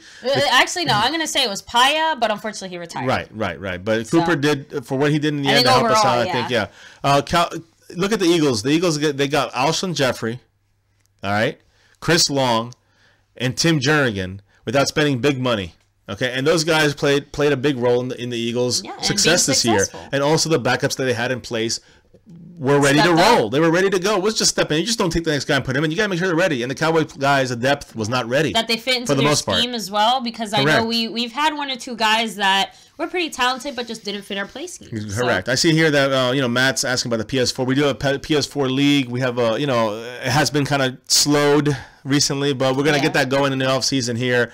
So join us there if you want as a franchise league. It's already been drafted, but there's a couple open teams. I think out of 32, there's maybe 28 taken. So go in there and check it out if you'd like. We do game cast, but we're not really that good at. I'm the one who plays it mostly, and Little J does play it as well, my daughter, and so does Little G at times. But for the most part, we're not really very good at it. So we probably would not be much of a matchup. But yeah, one of these days, once off season comes and we got an off day or something like that, we'll probably mess around and you'll see us on there. You might get lucky and be streamed on here, and of course be streamed by kicking our butts probably in Madden. So keep that in mind. Yeah. So. All right, guys. Well, let's go ahead and catch up with your final comments here. Jack Walker, South of Heaven, Angel Nava, Football Nerd, Diane. Let me see. I'm gonna get this right. Diane Magatis. Let me know if I pronounced that right. Did I get that right? Diane Magatis. I'm pretty sure I got that right. So, Matt Persico, DJ Crown J, as always, Joe Westbrook, Shallow Hal, Eagle01, D. Will, Buddy Johnson, Vanessa Collins, which is really Manuel Corona. I know that's you. Andrew DeCall, D. Will, Yo Haha, check me out. Jugman, Little Chris. Oh, sorry I didn't get to shout you out earlier. Thanks for joining us here tonight as well. A lot of guys on here. Yeah, a lot of people. Zaxter99, what's up? How are you guys? If you are just new and you haven't been here before, thank you so much for being here. Make sure to hit like if you haven't. Guys, we do post every single day. We post daily content on the Cowboys. We're going to still be keeping it up. We have so much to get into in the offseason. And as far as other stuff, guys, we have other stuff coming soon. In fact, Ed Werner stuff. This is kind of an Ed Werner kind of week with a lot of. If you look at Ed Werner's tweets and his comments right now, I don't really like many of them when it comes to he's saying that Des Bryant's taking all the blame for this. That's exactly the opposite. He's blaming his injury, and he's blaming other players, and he's blaming his head, and he's blaming some of the schemes, which would be wouldn't that be coaching? Yeah, and taking the minimal amount of personal responsibility. Right, on the situation. And Ed Werner's backing him up on this. It's incredible. So, Matt Persico, that's kind of funny. He said when Jerry said it's not in the best benefit for the Cowboys to get a new head coach, all I could think of was that Jason Garrett has dirt on Jerry Jones. Yeah, maybe he found something. He knows something on Jerry Jones. Listen, in all fairness, when it comes to Jason Garrett, he seems like a good guy. He seems very smart. No, look, as a man, as a person, and even as some football knowledge, I completely respect him. Yes. He really is a genuinely good guy. But guess what?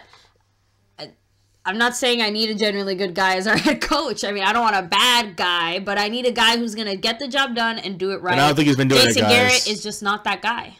I mean, we all have different callings in life, I guess, and head coach is not one of Jason Garrett's. It's funny, Jason Garrett's been there for about 10 years in some form or fashion when it comes to a coaching mode, and so is Orlando Scandrick, and they're the ones that had it out in the field. So it's just interesting to think about that the breaking is already it's occurred. It's already happened. Some people are saying and again, I like Vach Lombardi.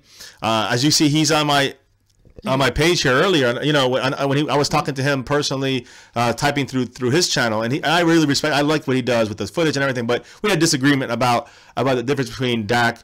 Between the coaching situation and getting rid of these coaches or not. And I think we understand. I understand where he's coming from, but I do think that when you think about the schemes that Dez is getting put in, that's the coaching. When you think about the decisions made by the head coach to not intervene when the offensive coordinator is calling, is passing the ball, and he's putting too much trust in these coordinators. And you're not going to change the coordinators either. And even Vach admitted that is true. They're not changing. The coordinators have a tough year this year, and the Cowboys are sticking with them. So again, I just don't think that.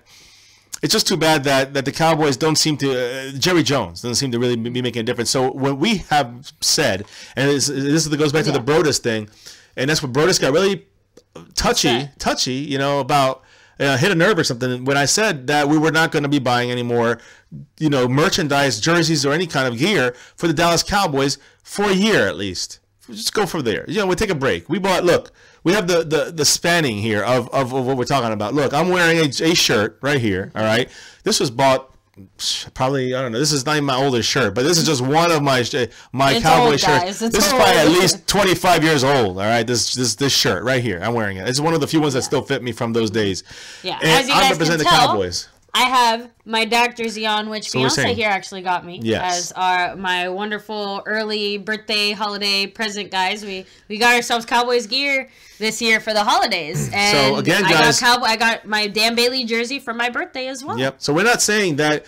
And we're not saying you guys don't go buy stuff. I'm just saying for us, we feel as a family, as my Cowboys family, but you guys have your own lives, your own deals on side. If you find it, you want to get something, go ahead buy it. We're not saying not to do it. We're just saying we're not going to do it because I'm sick and tired. And I guess it is a little personal protest that Jerry Jones is willing to make money on a mediocre product on us, on you and I, and on our kids. He can have a caviar dinner on someone else's dime. And you know what? And you guys want to buy his stuff? That's all good. But I'm just saying that we'll go to South to Heaven, 88, and get a jersey from him and give him the same cash we're going to give to Jerry Jones. We got to give it to South of Heaven.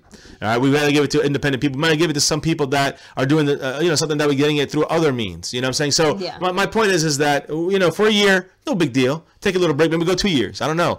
But if a lot of people did this, you never know. You never know what Jerry Jones. We're just little gnats to him, so it's not a big deal. But I feel better. I'm sticking up for what I believe is the right thing, and what you believe is the right thing, and what our kids agree to as well. When we spoke about it, that is the right thing. That's the smart thing to do because it's obvious that the money that we're going to be spending on the Cowboys that could come later. But we wanted to be a little more. We have enough stuff that's going to last us if we wanted to 10 more years. You know what I mean? So if we wanted to go that long, we got the gear. Can't mess us up there, man. I got Zeke jersey, you got a Dak jersey. He's like, I rep my team, gonna merch it up. Exactly, guys. So you know what? All day. It's all about doing what's right for you guys. We're just letting you know how we feel and why we're doing this thing. That's all. So Andrew Nicole said, man, all the ladies seem to really like Dan Bailey. Fiance here can attest to the fact that when I first was getting into the Cowboys, the first player I was just I'm like, and Beasley. Who's the kicker? Yeah, Beasley and Dan Bailey were the two players that just instantly grabbed me. I will admit it's a little childish, but my favorite number is 5, so right away I like Dan Bailey. But I jokingly said, Cowboys are having a horrible year. I said, Dan Bailey's the only player on your team who knows what the heck he's doing and can play and can put points on the board. And they're saying, right, hey, Dan Bailey's having a horrible year. So, and other than, injury, I hope he's going to be back. I hope he's not going to be a Nick Folk style. I hope he's not Nick Folk. It was just like a tiny little baby fluke, and that he's going to be okay. I really hope he is.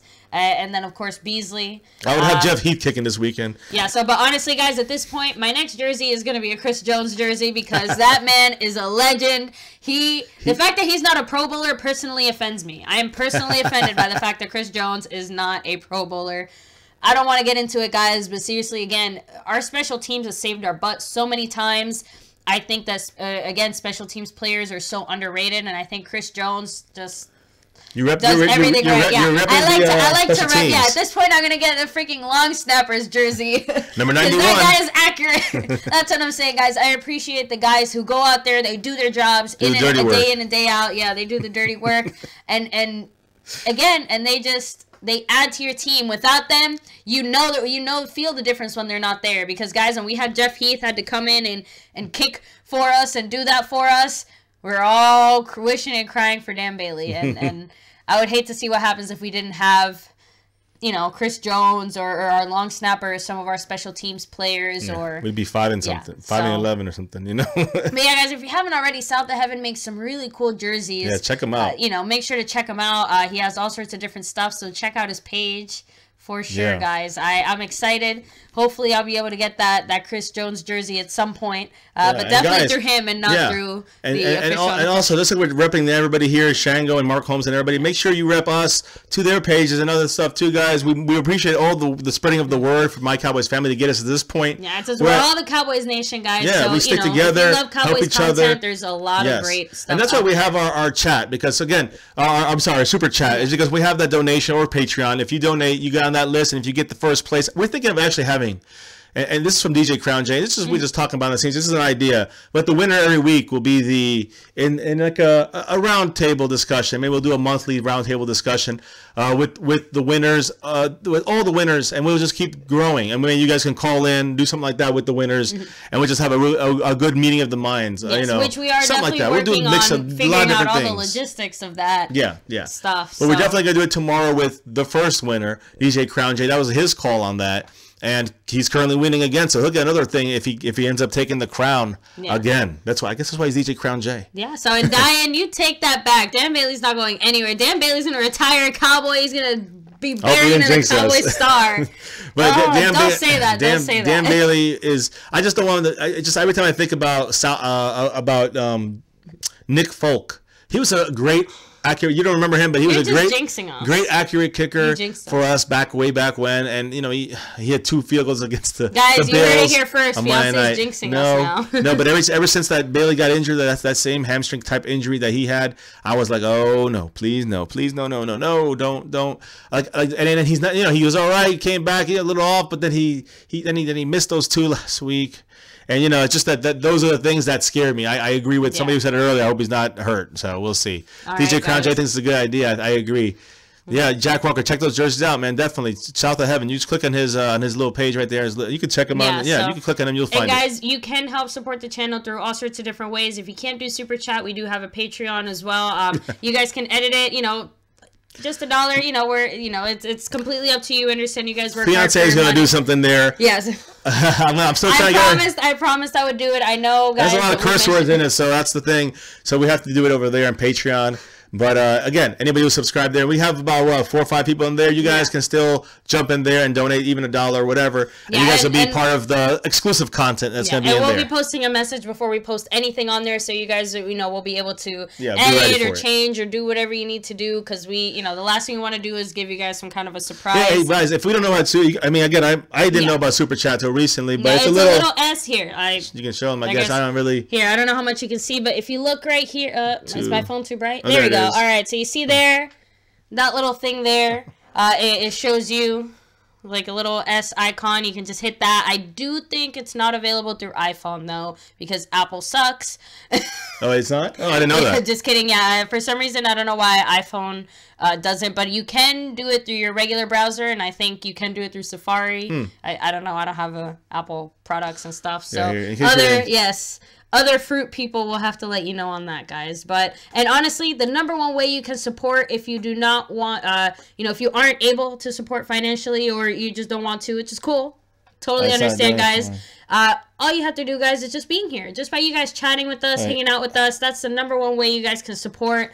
Just sharing the stream with people liking the stream, all that stuff. All the content you guys putting in here, guys. The number 1, guys, this channel is about you and your discussions with us and our discussions back and forth. So Eagles 01 says about how you donate. That's where you do it, and I think you probably have to set up some kind of I don't know how it works. Maybe through PayPal, through credit card or something, right? Yeah, I personally would just suggest doing it through PayPal for your own safety and security. I don't know. I don't know. How did you? I mean, you've done it for other channels before, and we've donated to other channels. Yeah, but I have it set up through PayPal. So okay, so you go through PayPal. Yeah, I don't know if you can put your card in or whatever, but really, guys. Oh, okay. Again, so it's probably PayPal, and so I see. So yeah, PayPal seems to be the way that they're doing it. But either whatever way you want to do it, guys, whether it's here, Patreon, which is super chats through here, Patreon is through the other site there. You see it right up below us as we're speaking. Again, I know we're gonna stop talking about it, but just.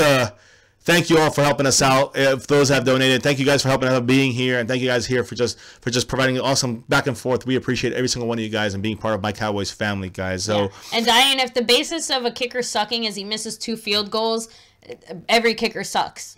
Every kicker sucks. Every kicker's gonna miss something. Even Dan Bailey misses field goal. I will say that those are the things he's supposed to make those, and because of the injury, I know the injury was still bothering him. It's unfortunate that it's happening. We cannot rely on that for next year. I think the Cowboys just jinx themselves too because they expect, Do you think they rushed him back a little too soon? I said that from the beginning. Yeah. I said it from the beginning. I said, why is Dan Bailey even here? I think they were just too eager to get Dan Bailey back. And honestly, when you have Dan Bailey, you want him back. Yeah, of course. But how much would it have cost him to just 1 week to keep Nugent and Bailey and have Bailey kicking field goals and Nugent doing but then that's the same thing, though.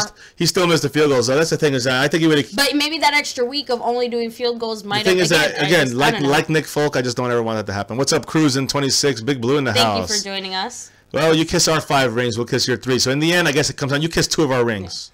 Yeah. So, you know what, guys? For all you guys saying Dan Bailey's done, watch out. Next year, he's going to score a 63-yard field goal in the Eagles. They have 4 rings. They have 4 rings. We have 5. So you got to kiss 1. You got to kiss the pinky ring. Really? Can't kiss? Oh, just kidding, guys. There you go. Yeah, that one's that's still one more than the Eagles, right? So I will say Jake Elliott really impressed. I mean, that was impressive.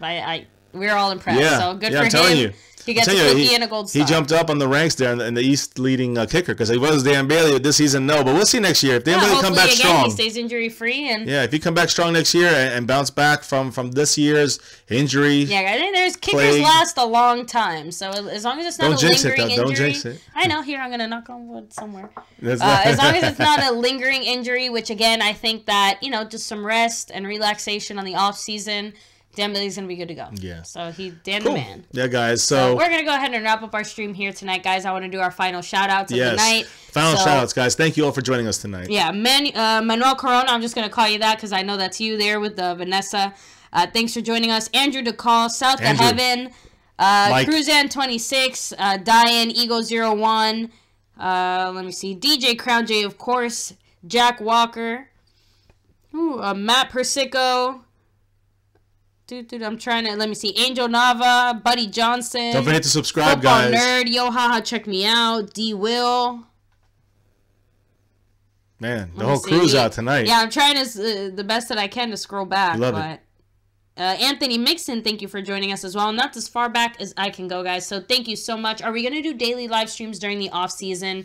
We're going to really try. If it's not daily, it's going to be like 6 times a week, guys. I mean, we're 4 times a week, something like that, at least. So one thing we can promise you, we're not just going to put out content for the sake of putting out content. We want to give you guys valuable information. Yeah. Whatever it is going to be. And it might move a little bit. It might stray a little bit from football to like movies or to like TV shows, something like that. So definitely let us know what kind of content and other things. But it'll be a lot of sports too. It'll be a lot of sport things too, guys. So yeah, tell us what you want to see. But sports, movies, TV shows, depending on what they are, depending on what's going on and if we're watching. We'll probably talk about those things. Maybe we'll do some for the winners up above here, up above. If you want to rep whatever thing you want to advertise down below here for a week, that's cool. But also we will do things like maybe we're willing to do a chat like we're going to do with DJ Crown J tomorrow, guys. So join us for that. Don't forget DJ Crown J. He's going to be on here.